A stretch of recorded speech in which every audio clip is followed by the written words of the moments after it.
If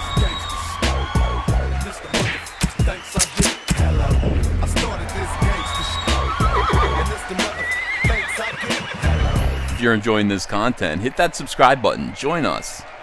New from All Caps Comics, Cyberfrog, Unforgettable Tales on Indiegogo. 2 classic comics presented in color for the first time, plus a Blacklight Salamandroid poster. Back it today, links in the description below. Well, alright, it's Comic Artist Pro Secrets. My name's Ethan Van Sciver, 27-year veteran of the comic book industry, world's most charming, elegant, eloquent, and yet humble man. A great big Star Wars fan, trusted member of the media, comfortable with his infamy, and today, it's Monday, and we're going to find out what's going on with DC Entertainment today. I expect that after the firing, the brutal firing of Dan DiDio on Friday, it was sudden, it was swift. I think that, you know, maybe it was understandable and called for. That's a matter of opinion. Some people like what Dan DiDio did, other people not so much.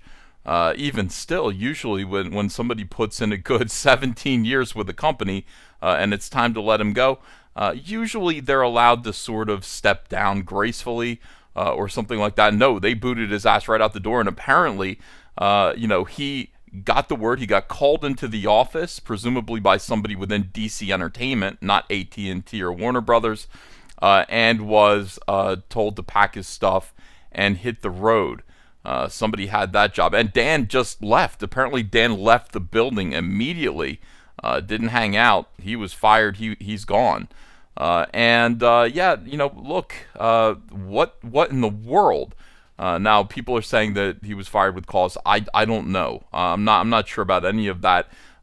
Some other people are saying, look, it's because, you know, 4G or 5G. I'm sorry, 5G was such a disaster, and it was such a tangled up mess, and it caused working problems with other editors, and therefore Dan had to go. That's also kind of likely, but I mean, you have to understand that the DC's 5G program, and what is, let me explain what 5G is. We're storytellers here. We want to tell you guys exactly, my job is to tell you guys what's going on. All right, so AT&T just bought Time Warner. They merged with Time Warner, and the reason why they did that is because AT&T is no longer making the advertising dollars on television that it used to. Television's dying too. Comics are dying and television is dying.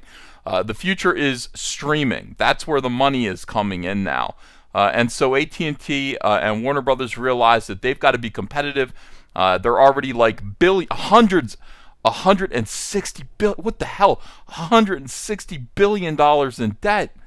My goodness. I hope that makes your own student loans seem, you know, more in perspective. But they decided to merge with Time Warner, take all of the great stuff that Warner Brothers has and Time has, and then make their own streaming service to compete with Amazon Prime, and to compete with Disney Plus, and to compete with Netflix. That is the future. That's where we're going. Now, along with that, they got DC Comics. They got the debt of Warner Brothers and all of the stuff that goes along with that. But they also got DC Comics. So, you know, when they took a lot of meetings with their shareholders said, please trim the fat. Now, you have to understand something. This situation, there is going to be no kindness here. There's going to be no nostalgia. There's going to be no feelings. There's really going to be no honor. And a lot of people are like, how could this happen? How, Ethan, you're saying that AT&T is going to axe DC Comics Publishing? How could they possibly do that? That doesn't make any sense. It's been here forever. They don't care. All right, this is a big corporate takeover. It's not a takeover. They merge, but this is a big corporate maneuver. And of course, the first thing that they do in this circumstance is trim the fat. You know, and that's what's going on here. You're watching a slow motion, brutal, you know, removal, I would say, of DC Comics. This is going to be, their publishing house will be taken down because it's not making any money. It costs a lot of energy, a lot of effort, and it just isn't worth it for the slim profit margin that it's making. It makes much more sense, okay, to AT&T. It makes much more sense to say, all right, like, we don't want to be in the publishing business, but what we'll do is we'll license out our characters to other publishers. This is no different than what they do with their toys when they license out Superman and Batman to Mattel to make toys. It's no different than what Marvel Comics is doing with IDW. They're actually saying, you want to make Spider-Man books? Give us some money. You can make the Spider-Man books for a little while if you want. That's what AT&T is probably going to do with DC Comics right now, and that means shutting down in-house publishing. And if they do publish something, it'll probably be digital or on a very small scale, like the reprint books that they're putting out through Walmart. But most of the new comics that are going to come out, Superman, Batman, Wonder Woman, Green Lantern, probably are going to be published by other publishers. And I got word that there are some big whales who know I'm right and who are circling the tank right now. They're people who are ready to snatch this situation up. So this is good. Other people don't realize I'm right yet, and I'm getting all kinds of hatred and abuse on the internet. Like, shut up! Don't listen to Ethan. What does he know? I know everything. Trust me. This is what's going on right now. So 5G. 5G was DC Comics' plan. It was like a Hail Mary. It was their chance to tell AT&T, look, we're still a house of ideas. You know, we don't cost very much, really. I mean, we make a little money. We don't cost very much to maintain, and yet, you know, we produce so many good characters and so many good ideas for you guys to make toys of, and to make video games, and to make movies and TV shows. We're worth it. Like, we're worth keeping around. And here, to prove it, let's do something called 5G. And the name of somebody told me this yesterday, and I died laughing. I'm so surprised I didn't even realize this. But it's like, you know, even the name of the thing is aimed at AT&T's heart. The problem is that 5G is, you know, of course, it's a troublesome bit of technology that so far isn't really working. But, you know, they're trying really hard. You can see even in the name 5G, which DC is saying, well, it means Generation 5. It's the 5th generation of our heroes. No, it's being cute. It's DC Comics being cute and trying to suck up to AT&T. It's pretty funny. Now, AT&T doesn't, you know, is kind of like, all right, what do you got for us? And then, of course, DC Comics is scrambling to make 5G a profitable and interesting event. A new relaunch of all of their books, repackaging all of these characters as new, diverse, woke stand-in versions that nobody could have thought of Batman being black. Nobody would have thought of teenage black female Green Lantern. Why, these are revolutionary ideas. This is amazing. And it's not working out.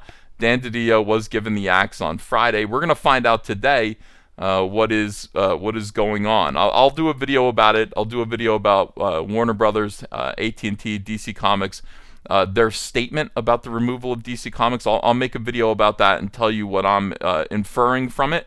Yeah, in the meantime, Bleeding Cool's having a great time. Bleeding Cool is a horrible website full of monstrous trolls and bullies who have been waiting for Dan DiDio to get the axe for a long time. And now that he is, the writers over there are taking extreme glee and pleasure in his dismissal and his probable hurt feelings. And they're being, quite frankly, pretty bitchy. I talked to Zach about this yesterday. He's like, those people, like Rich Johnson and Jude Terror, I mean, they're the worst people on the face of the earth. Like, as soon as somebody's having a bad day, as soon as someone is in trouble in some way, they take glee and delight in it. Their lives are so pathetic and miserable. These people, like, eat out of cat tins, and they're all broke. And so whenever they see somebody who's in a much better position than them, they get jealous and catty and horrible. And there's a lot of truth to that. This is a rude article, but it's also, ooh, hold on a second. I just started my video. I was listening to Frankie Valli and the Four Seasons, and I hit a button on my keyboard. I know I have musical tastes of like a 70-year-old, but then the music started. Sorry about that. In any case, this is cruel, but it's also kind of amusing. Jim Lee is right now, as of right now, at least over the weekend, he's currently the publisher of DC Comics. And, you know, Jim Lee awakens from 4-day nap to learn he's suddenly in charge of DC Comics. Kind of true. I will say this about Jim Lee. Like, I don't think this is what he wants to do. And I don't necessarily think he really has the aptitude for this. Jim Lee is a great, he's a great artist, and he's a terrific designer, and that's that's what he does. I don't think he is a publisher. Even though he has published, I don't think that's really his forte. I think he's always been kind of put in these positions. The Image launch of the 1990s, of course, he owned his own publishing house with Wildstorm, and it did well. It was purchased by DC Comics and then buried, and then Jim Lee has been, I don't know, he's been given this honorary role as co-publisher because I think DC realizes how valuable an asset Jim Lee is, and they don't want him to go anywhere. They want him to kind of be chief creative director of DC Comics, but that would be a title that doesn't interest him because he's got too much money, and he's independent. So they've made him co-publisher as a way of nailing him down. And yeah, boy, this website stinks, doesn't it? It keeps refreshing itself. As of today, Jim Lee is the new publisher, but that could change. We're going to find out when Warner Brothers DC Comics releases a statement about Dan DiDio's dismissal, and then who's going to fill in. Will Jim Lee take over and become the new full-fledged publisher? I don't know. I will tell you this. I've been in creative meetings with Jim Lee, and he seemed distracted when let's see. I remember 2010, 2011. Talking about doing Plastic Man with Gail Simone. Yeah, I know, right? And being in a creative meeting and with Dan DiDio and others, Jeff Johns was there, and really everybody who was everybody, and Jim Lee. We were talking about what we should do with Plastic Man, and I gave them my whole idea about Plastic Man. I was like, look, here's the thing about Plastic Man. He's a Gotham City denizen. He belongs in Gotham City. He represents the Black Irish Mafia. This guy he's got a great sense of humor, like a really sick sense of humor. But he's a little mafioso. He's a little thug, and but he's loyal. Woozy Winks is his friend. He's a guy who owns a deli. He's like Maurice Wiggs from Goodfellas. He runs afoul of the mob. And Eel O'Brien is sent to kill him, and Eel O'Brien instead tells him to run, and Woozy Winks flees to a casino where they find him and realize that Eel O'Brien didn't do what he was supposed to do. He tipped off the guy he was supposed to kill, so they take Eel O'Brien out to the acid. What is the place where, like, Gotham City is full of like this green acid that it's made Two-Face, it's made the Joker, and why couldn't it make Plastic Man too, the same material that made these guys at Ace Chemical Plant? So they take him to Ace Chemical Plant, and they try to kill him, but the police intervene. He ends up getting doused in acid and left there, doused in these chemicals and acid, left for dead. Gets the Plastic Man powers, is nursed back to health by, he's put in some kind of monastery where monks, we'll keep the old origin by Jack Cole, but basically the whole thing about Plastic Man will be, he pretends to be Plastic Man, he pretends to be a hero, and he's also at the same time utilizing his superhero identity to inform to the FBI on his enemies in the mob, right? So who is Plastic Man really? Is he really Eel O'Brien, vicious mobster, or is he Plastic Man? Like, has he really reformed or not? Like, no, he's Plastic Man. We don't know who he is. So this is the pitch I'm giving to Jim Lee and Dan DiDio, Dan agrees with it. He throws in a few ideas, character ideas, and then they go to Jim, and Jim's kind of asleep, and Jim goes, they say, hey Jim, do you have like anything you want to offer? And Jim goes, well, how do his powers work? Like, first of all, I think he should be dressed in black, and I think we should spend a little time scientifically explaining how his powers work.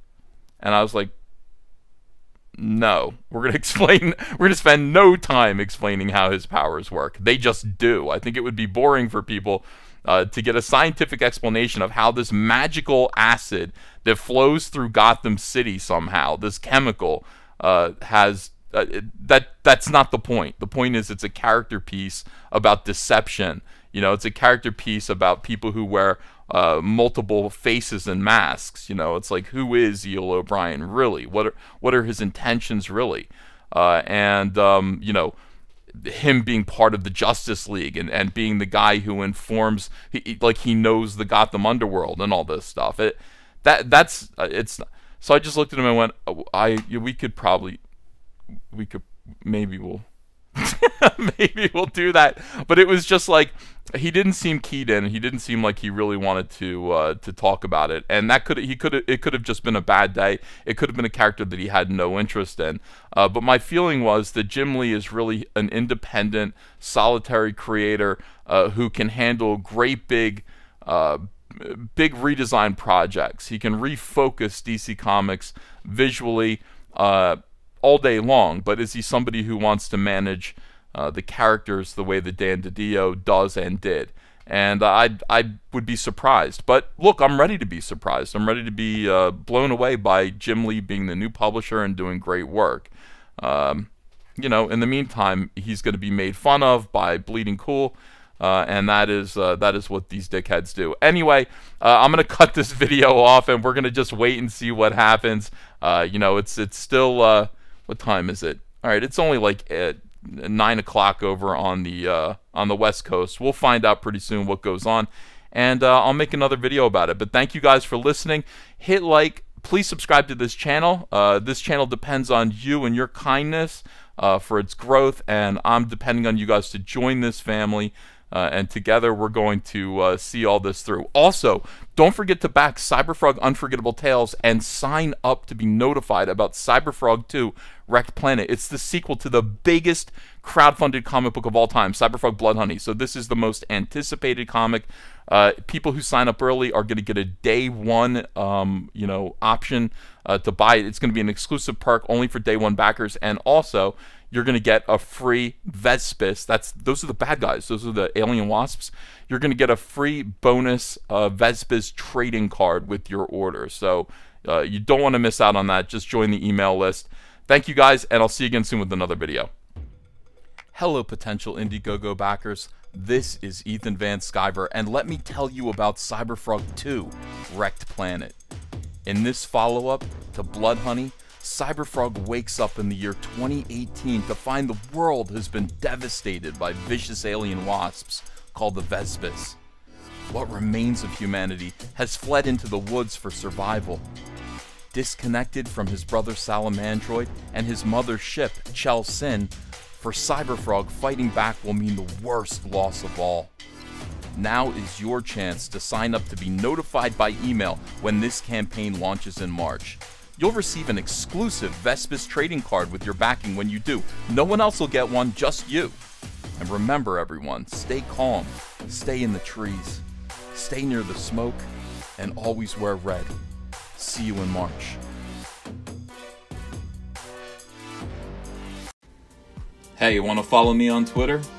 Are you sure? Well, if so, I'm at Ethan Van Sciver. That's at Ethan Van Sciver. See you there.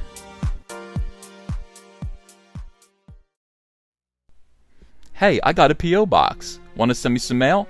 Send it to Ethan Van Sciver, P.O. Box 607, Marlton, New Jersey, 08053. And I'll probably open it up on the live stream. Thanks very much, everyone.